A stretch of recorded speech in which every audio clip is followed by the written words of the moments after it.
Hello everyone. तो आज हम पढ़ेंगे एडमिनिस्ट्रेटिव थिंकर में एल्टन मेयो के बारे में। तो एल्टन मेयो के बारे में सबसे पहले इंट्रोडक्शन पढ़ेंगे। जो एल्टन मेयो है वो 1880 में उनका जन्म हुआ और 1949 में डेथ हुई। और कहाँ के रहने वाले हैं? ऑस्ट्रेलिया एडिलेड के। और ये ऑस्ट्रेलियन साइकोलॉजिस्ट रह चुके हैं और मैनेजमेंट थिंकर। और जो फाउंडर है ह्यूमन रिलेशन थ्योरी या ह्यूमन रिलेशन अप्रोच के, वो कौन है? एल्टन मेयो है। फादर, अगर हम कई बार क्वेश्चन पूछा जाता है father of human relation theory कौन है, तो एल्टन मेयो है father of human relation theory.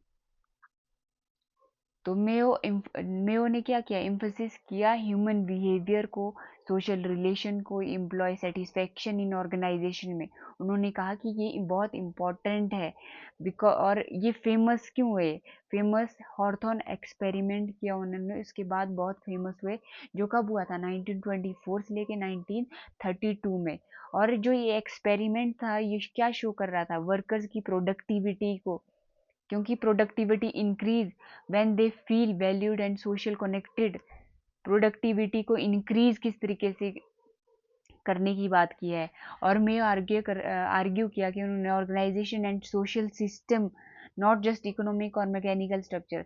जैसे कि जब हमने एफ डब्ल्यू टेलर की थ्योरी पढ़ी थी साइंटिफिक मैनेजमेंट में, तो उस पे सिर्फ ज़्यादा फोकस किस बात पे किया गया था? मशीन्स के ऊपर फोकस किया था, ह्यूमन की बात नहीं की गई थी। पर एल्टन मेयो किस बात पे फोकस कर रहे हैं कि ह्यूमन बिहेवियर भी मैटर करता है, क्योंकि वो क्या है? सोशल मैन है। फिर his idea change the traditional scientific management approach. उन्होंने जो है चेंज किया ट्रेडिशनल जो साइंटिफिक मैनेजमेंट थ्योरी दी थी एफ डब्ल्यू टेलर ने, उसको चेंज किया। Highlight the human side and in administration, उन्होंने ह्यूमन साइड को भी इम्पोर्टेंस दी। तो फिर नेक्स्ट आता है हमारा एल्टन मेयो की इम्पोर्टेंट वर्क्स, जो बुक्स लिखी थी मेजर, वो थी the human problems of in industrial civilisation. कब लिखी थी उन्होंने? 1933 में। द नेक्स्ट थी the social problems of in industrial civilisation. कब लिखी थी? 1945 में। देन नेक्स्ट आती है the political problems of industrial civilisation, 1947 में। और ये बहुत इंपॉर्टेंट है, एग्जाम में सीक्वेंस में पूछी जाती है, या तो इसकी डेट पूछ जाएगी या तो ये तीन बुक्स। तो आपने सिंपल अगर इसको याद रखना है तो पहले HSP, एच से आपने ह्यूमन याद रखना है, एस से सोशल रखना याद, पी से पॉलिटिकल। तो सीक्वेंस में रहेगी, कब कब आई थी ये आपको बता दिया है। फिर नेक्स्ट बात करते हैं हम अर्लियर स्टडी के बारे में। जो फर्स्ट इंक्वायरी थी एल्टन मेयो की, वो कब आई थी? 1923 में। तो जो the first inquiry was conducted in 1923, कहाँ पे? जो स्पाइनिंग म्यूल डिपार्टमेंट है, जो कताई का काम होता है, टेक्सटाइल मिल इन फिलाडेल्फिया में, उन्होंने जो है स्टडी फर्स्ट इंक्वायरी की अपनी।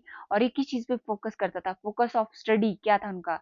The study focus on worker फैटिक, जो थकान, accidents, production level, rest period and working condition के ऊपर फोकस करता था। और जो प्रॉब्लम्स थे वर्कर्स एंड, प्रॉब्लम्स क्या थी? क्योंकि वो जो वर्कर्स थे वो सफर कर रहे थे किससे? फैटिक, थकान से। मोनोटोनी, मोनोटोनी का मतलब होता है कि भाई एक ही काम को आप क्या कर रहे हो? बार बार कर रहे हो, बार बार कर रहे हो, तो उस काम को करने में क्या आप उब जाते हो? कोई भी काम मान लो, आपको आपको एक ही काम क्या करना है? हर रोज करना है, तो आप उस काम को करने में उब जाओगे। तो उन्होंने कहा कि भाई फैटिक और मोनोटोनी के कारण जो है हमें प्रॉब्लम हो रही है। तो इससे क्या हो रही थी? लो प्रोडक्टिविटी हो रही थी, काम जो की प्रोडक्शन कम हो रही थी, और हाई लेबर टर्नओवर हो रहा था। तो नेक्स्ट आता है मेजर टेकन बाय। अब एल्टन मेयो ने क्या मेजर किए? मेयो ने इंट्रोड्यूस किया two rest pause. One is morning, morning में उन्होंने रेस्ट दिया। On in one in the afternoon, और शाम को उन्होंने रेस्ट दिया। और सुजेस्ट किया बोनस सिस्टम देने की बात की।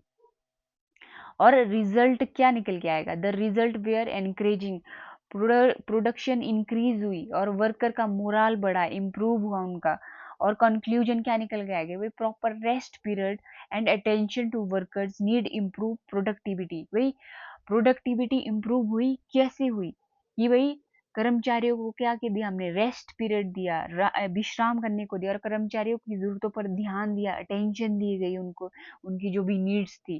तो ये कंक्लूजन आया जो हमारी अर्लियर स्टडी थी, फर्स्ट इंक्वायरी जो उन्होंने 1923 में दी थी, उस चीज में फोकस इस बात पे किया कि भाई प्रोडक्टिविटी को इंक्रीज किस तरीके से किया जाए। तो ये हमारा कंक्लूजन निकल के आया, जो भी एल्टन मेयो ने फर्स्ट इंक्वायरी में बताया। फिर नेक्स्ट आता है Hawthorne study, Hawthorne experiment. Very very important, Hawthorne experiment exam में पूछा जाता है।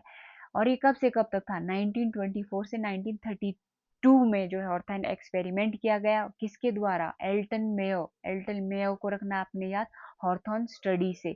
The Hawthorne experiment was conducted between 1924 से लेके 1932 at the Western Electric company. कहाँ थी? शिकागो में।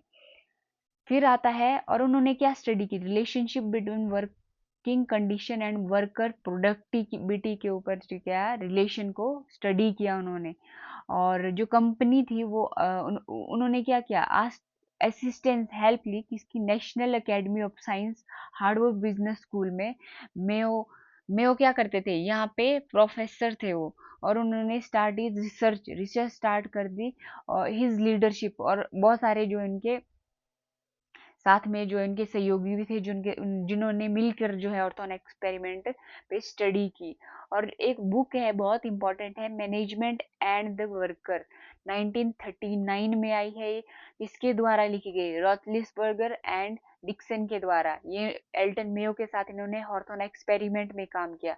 और जो बुक थी ये मैनेजमेंट एंड द वर्कर, उसमें हॉर्थोन स्टडी के बारे में बताया गया है। और जो हॉर्थोन स्टडी एक्सपेरिमेंट है, इसमें मेन स्टेजेस है। और वो कितने स्टेज है? 4 स्टेजेस आते हैं। सबसे पहला स्टेज आता है हमारा ग्रेट इल्यूमिनेशन एक्सपेरिमेंट। कब से कब तक? 1924 से लेके 1927 तक। और जो ये एक्सपेरिमेंट था, ये किस पे? इल्यूमिनेशन का मतलब क्या है? लाइटनिंग से था। This experiment study the effect of lightning on workers productivity. Light का प्रोडक्टिविटी पे क्या इफेक्ट पड़ता है? और रिजल्ट क्या है हमारा? प्रोडक्टिविटी इंक्रीज हुई even when light was increase या डिक्रीज। अगर हम लाइट को बढ़ा रहे हैं या घटा रहे हैं तो इससे जो है काम पे कोई फर्क नहीं पड़ रहा है, प्रोडक्टिविटी इंक्रीज ही हो रही है। कंक्लूजन क्या निकल के आएगी? प्रोडक्टिविटी इंप्रूव हो रही है बिकॉज वर्कर्स जो है फील कर रहे हैं स्पेशल अटेंशन फ्रॉम रिसर्चर, क्योंकि उन पे निगरानी रखी है, स्पेशल अटेंशन दी जा रही है उनके ऊपर। तो उससे क्या है? प्रोडक्टिविटी इंक्रीज हो रही है। तो ये था first stage, great illumination experiment 1924 से 1927। फिर नेक्स्ट आता है हमारा relay assembly test room experiment. कब से कब तक आए? 1927 से 1928 तक। ये क्या था? एक स्मॉल ग्रुप था वीमेन का, ठीक है। वर्कर्स वर observed under different working condition. दोनों के लिए क्या? 2 ग्रुप्स बनाए गए, स्मॉल ग्रुप्स, और दोनों को जो है डिफरेंट वर्किंग कंडीशन दी गई। सच एज रेस्ट पॉज दिया गया, शॉर्टर जो है वर्किंग आवर्स दिए गए, इंसेंटिव्स दिए गए। और रिजल्ट क्या निकल गया हमें? प्रोडक्टिविटी इंक्रीज हुई, कॉन्टिन्यूसली इंक्रीज हुई प्रोडक्टिविटी। और कंक्लूजन क्या निकल गया? कि friendly supervision and group cooperation improve कर रहा है परफॉर्मेंस को। जो अगर आप अच्छा सुपरविजन कर रहे हो, सुपरवाइज कर रहे हो, अच्छे तरीके से कॉपरेट कर रहे हो, ग्रुप कॉपरेशन दे रहे हो, तो इम्प्रूव प्रोडक्टिविटी क्या हो रही है? इंक्रीज हुई है। ये उन्होंने एक्सपेरिमेंट करके देखा। फिर नेक्स्ट आता है इंटरव्यू। नेक्स्ट है हमारा इंटरव्यू प्रोग्राम 1928 से लेके 1931 में, और also known as human attitude and sentiment. ये इसके नाम है। अगर आप इंटरव्यू प्रोग्राम अगर आपको नहीं आता है, अगर उसकी जगह ह्यूमन एटीट्यूड एंड सेंटिमेंट्स आता है, तो ये याद रखना कि ये दोनों एक ही है। फिर researcher interviewed thousand of workers. अब इंटरव्यू ले गए, साक्षात्कार लेके इंटरव्यू लिए गए वर्कर्स जो वहां पे काम कर रहे थे, और to understand their feelings and problems. भाई उनकी फीलिंग्स क्या? आप बताओ, इंटरव्यू के थ्रू बताओ। कोई रिसर्चर होगा वो बताएगा, कि उनसे पूछेगा, क्वेश्चनिंग करेगा, क्या फील कर रहे हैं, क्या क्या प्रॉब्लम्स फेस करनी पड़ रही है उनको। और रिजल्ट क्या निकल के आएगा? Workers where happier. वर्कर जो काम कर रहे थे वो खुश हुए, और they feel allowed to express their opinion. और वो खुश हो के उनको जो है अटेंशन दी जा रही है, उनके फीलिंग्स को एक्सप्रेस करने के लिए जो है उनको अपॉर्चुनिटी दी जा रही है, और वो संतुष्ट हुए। फिर नेक्स्ट आता है बैंक वायरिंग ऑब्जर्वेशन रूम 1931 से लेके 1932 में, और इसे सोशल ऑर्गेनाइजेशन भी कहते हैं, also known as this experiment study. और ये एक्सपेरिमेंट क्या स्टडी कर रहा है? ग्रुप बिहेवियर ऑफ वर्कर्स, वही लोगों का बिहेवियर क्या है, वो जो वर्कर्स है उनका बिहेवियर कैसा है। और 14 वर्कर्स वार ऑब्जर्व्ड, 14 वर्कर को उन्होंने ऑब्जर्व किया, और रिजल्ट क्या निकल के आएगा? वर्कर्स फॉर्म्ड इनफॉर्मल ग्रुप, और जो वर्कर्स उन्होंने इनफॉर्मल ग्रुप बनाए हुए थे, और they fix their own production level, उन्होंने फिक्स्ड किया थे वही वो किस तरीके से प्रोडक्शन लेवल, कितना प्रोडक्शन लेवल करेंगे। तो उसमें से जो हमने लास्ट वाला पढ़ा, bank wiring observation room social organisation, तो इसमें इनफॉर्मल ग्रुप में जो है हमारे सामने आते हैं ग्रुप रूल्स इंक्लूड। अब इसमें कुछ ग्रुप्स निकल के आ गए हैं। सबसे पहले रेट बस्टर, अब ऐसे वर्कर्स है वो क्या कर रहे हैं, who produce too much work, जो क्या कर रहे हैं, बहुत सारा काम कर रहे हैं, बहुत ज्यादा उत्पादन कर रहे हैं। दूसरा आता है chiseller, worker who produce too little काम, जो क्या कर रहे हैं, टू लिटिल काम कर रहे हैं, कम काम कर रहे हैं, कम उत्पादन कर रहे हैं। स्क्वेलर क्या कर रहे हैं, जो workers who complaints to the supervisor, जो कहते क्या कर रहे हैं, सुपरवाइजर से शिकायतें कर रहे हैं। तो जो जो हमने ये हॉर्थॉन एक्सपेरिमेंट पढ़ा, इसको जो है सीक्वेंस वाइज आपको याद रखना है, और उसकी डेट्स कब से कब तक था ये। फिर जो कंक्लूजन है वो क्या निकल के आएगा हॉर्थॉन एक्सपेरिमेंट से? Productivity is influence not only physical condition, जो प्रोडक्टिविटी है वो सिर्फ फिजिकल कंडीशन पे ही निर्भर नहीं करती, बट आल्सो वाई सोशल और साइकोलॉजिकल फैक्टर पे भी डिपेंड करती है। तो ये था हॉर्थॉन एक्सपेरिमेंट जो हमने पढ़ा।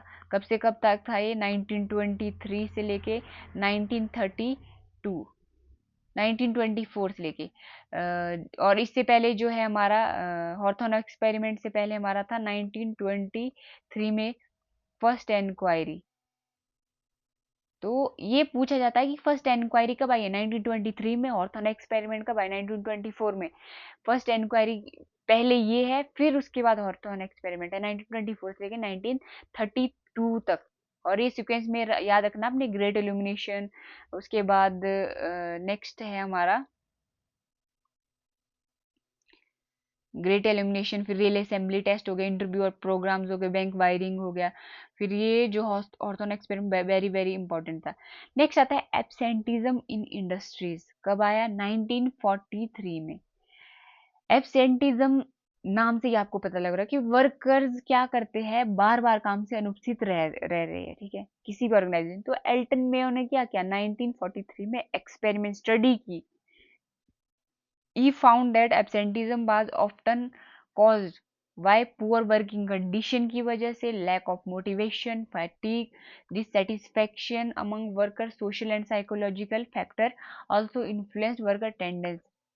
वही वर्किंग कंडीशन कैसी है वहां पे, लैक ऑफ मोटिवेशन, फिर उसके बाद आता है थकान, असंतोष, डिसेटिस्फाई है वो। फिर और जो सामाजिक और मनोवैज्ञानिक कारक भी कर्मचारी की उपस्थिति को प्रभावित करती है। और जो ये मैं सुजेस्ट करते हैं कि इम्प्रूव वर्किंग कंडीशन को इम्प्रूव कर, सुपरविजन अच्छा होना चाहिए, गुड कम्युनिकेशन होना चाहिए वर्कर्स के बीच में, जो क्या करता है, रिड्यूस करता है एब्सेंटिज्म को।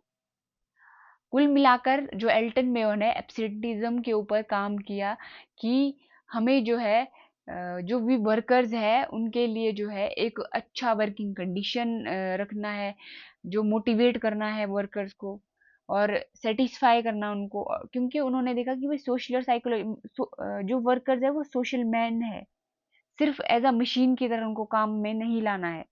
तो ये बहुत इंपॉर्टेंट है। एब्सेंटिज्म कब आया? 1943 में।